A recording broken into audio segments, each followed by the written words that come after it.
जय श्री कृष्ण। राधे राधे। राधे सत्संग में सत्संग का रसपान करते सभी आत्मीयजनों, श्री वल्लभ की प्रेरणा से प्रेरित होकर राधे सत्संग में आज हम देखेंगे श्री महाप्रभु जी का संदेश क्या है, वैष्णवी जीवन में क्या कर्तव्य है और ब्रह्म संबंध लेने के बाद हमारा कर्तव्य क्या होता है, उसके बारे में श्री महाप्रभु जी का संदेश जानेंगे।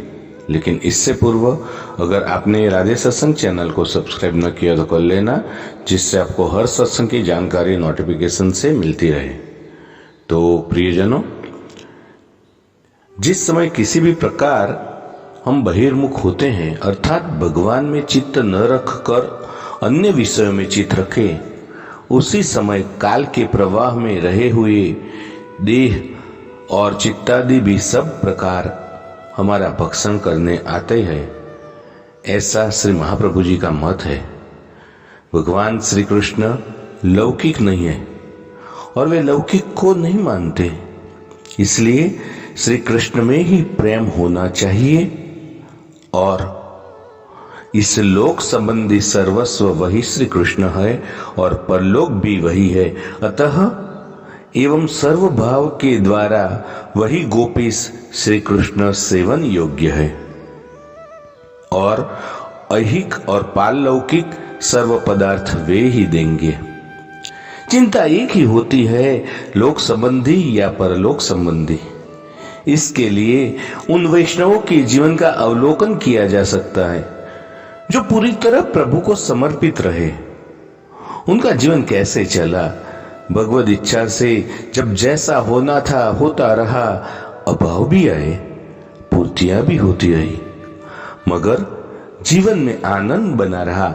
आज भी कहीं कहीं इसे देखा जा सकता है।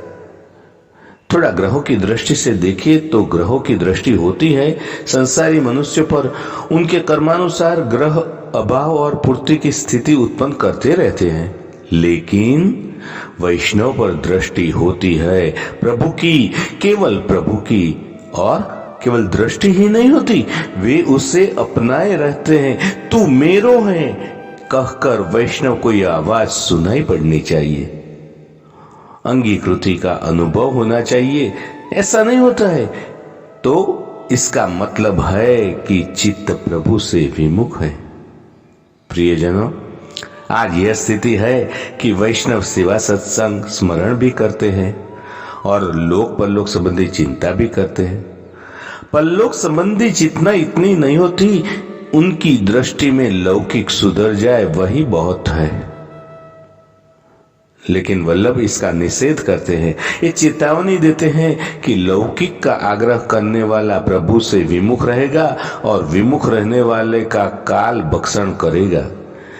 जिस लौकिक रक्षा की चाह है वह लौकिक रक्षा ही निकल जाएगी, जैसे आस्तीन का सांप। यह अहंता ममता ही है जिसके आवरण से ग्रस्त रहने पर लौकिक रक्षा की कामना प्रबल हो जाती है, तब दूसरा कुछ भी सूझता नहीं है।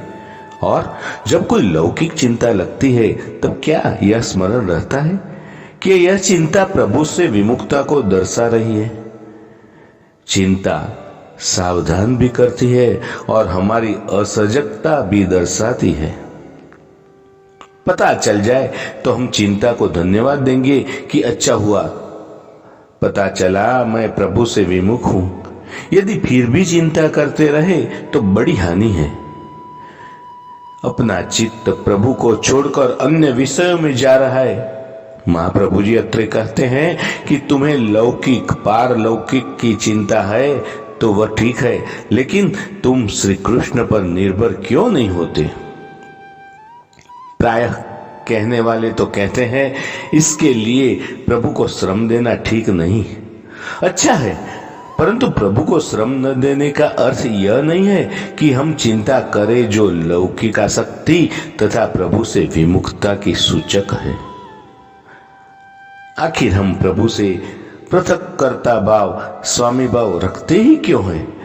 दास की तरह क्यों नहीं रखते? क्या स्वामी दास का भरण पोषण नहीं करते? अवश्य करते हैं। बस जीव को दास भाव से स्वामी पर निर्भर रहना सीख लेना चाहिए। वल्लभ आज्ञा करते हैं कि अभिमान का भली प्रकार से त्याग कर स्वामी के अधीन रहने की भावना करनी चाहिए। यह जो प्रभु को श्रम न देने की बात है वह भी ठीक है और उनके लिए है जिनमें दृढ़ता है तथा जो परिपक्वता से इस विषय को समझते हैं, जिनका नवीन आरंभ है, जिनका चित्त प्रभु को छोड़कर अन्य विषयों में जाता है। उन्हें वल्लभ वाणी बोध देती है कि तुम हर तरह से कृष्ण को आश्रय कर लो और सारी फिक्र छोड़ दो, क्योंकि यह कैसे होगा वह कैसे होगा, कृष्ण ही सारी परिस्थिति को संभाल लेंगे। समस्या जब अविश्वास की आती है, विश्वास बनता नहीं।